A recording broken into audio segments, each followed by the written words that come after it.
انسانی زندگی میں انسان جو کچھ بھی کرتا ہے، ان تمام امور میں سب سے افضل اور اشرف جو کام ہے وہ علم حاصل کرنا ہے، اور اس کی فضیلت میں احادیث اور آثار بہت سے ہیں، جیسا کہ آپ احباب جانتے ہیں۔ چند باتیں آپ کی گوش گزار کرتا ہوں۔ علماء فرماتے ہیں، جیسا کہ حافظ ابن رجب رحمہ اللہ نے اپنی بعض کتابوں میں یہ بات لکھی ہے کہ جنت کی طرف جانے والا سب سے آسان راستہ اور وہ راستہ جو جنت کے سب سے قریب ہے وہ علم کا راستہ ہے، اور علم کا حاصل کرنا نفلی عبادت سے افضل ہے، جیسا کہ حافظ نووی رحمہ اللہ نے اپنی کتاب المجموع شرح المہذب میں بیان کی ہے۔ یہ بات کہتے ہیں، علماء کے اس بات پر اتفاق ہے کہ علم کے ساتھ مشغول ہونا تمام نفلی عبادات جیسے نفلی روزے ہیں، نوافل ہیں، نفلی نمازیں ہیں یا تسبیحات ہیں، ان تمام سے افضل ہے علم حاصل کرنا، اور اس بات پر علماء کا اتفاق ہے۔ اس کی کئی وجوہات ہیں، ان میں سے 5 وجوہات شیخ نے اپنی کتاب میں بیان کی، حافظ نبی رحمہ اللہ نے۔ اختصار کے ساتھ میں بیان کرتا ہوں۔ فرماتے ہیں اس کی سب سے پہلی وجہ یہ ہے کیونکہ علم کا فائدہ متعدی ہے، جبکہ عبادت کا فائدہ صرف عابد کے لیے ہے۔ جو شخص علم حاصل کرے گا، لازمی بات ہے وہ علم کا نفع دوسرے لوگوں تک بھی پہنچے گا، جب وہ تدریس کرے گا یا لوگوں کو علم کے متعلق باتیں بتائے گا، تو علم کا فائدہ متعدی ہے، اس کا فائدہ دوسرے لوگوں کو بھی ہوتا ہے، جبکہ عبادت کا فائدہ صرف عابد کو ہوتا ہے۔ اسی طرح اس کی دوسری وجہ یہ ہے کہ علماء انبیاء کے وارث ہیں، جیسا کہ حدیث میں نبی صلی اللہ علیہ وسلم نے فرمایا العلماء ورثۃ الانبیاء، اور انبیاء کی وراثت جو علماء کے مقدر میں آئی ہے یا علماء کے نصیبے میں آئی ہے،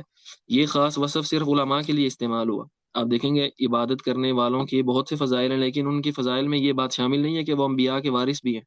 تو یہ خاص وصف چونکہ علماء کے لیے آیا ہے، اس لیے نفلی عبادات میں سے علم حاصل کرنا سب سے افضل ہے۔ اسی طرح اس کی تیسری وجہ یہ ہے کہ عالم بلکہ جو عابد ہے، عبادت گزار جو لوگ ہیں، وہ علماء کے تابع ہیں اور علماء کے مقلد ہیں، جیسے علماء ان کی رہنمائی کر دیں گے وہ اسی طرح عبادت کریں گے۔ تو اس لحاظ سے بھی علم کی جو عبادت ہے یہ افضل ہے۔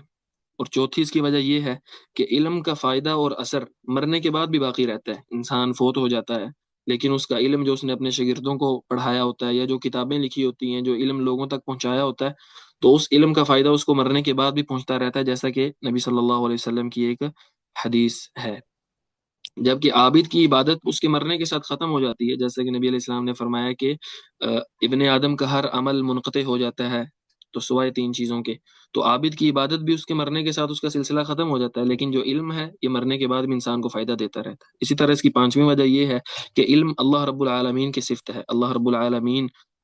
العلیم ذات ہیں، العلام ہیں، ہر چیز کو جاننے والے ہیں، اور ہر چیز کا علم اللہ رب العالمین کے پاس ہے۔ تو چونکہ اللہ رب العالمین کی صفت علم ہے، اس لیے علم کی جو عبادت ہے یہ افضل ہے۔ اور یہ بات یاد رکھنے کی ہے کہ جو طلاب العلم ہیں، جن کی نیتیں صالح ہیں، خالص نیتیں ہیں، اللہ رب العالمین ہماری نیتیں درست کر دے،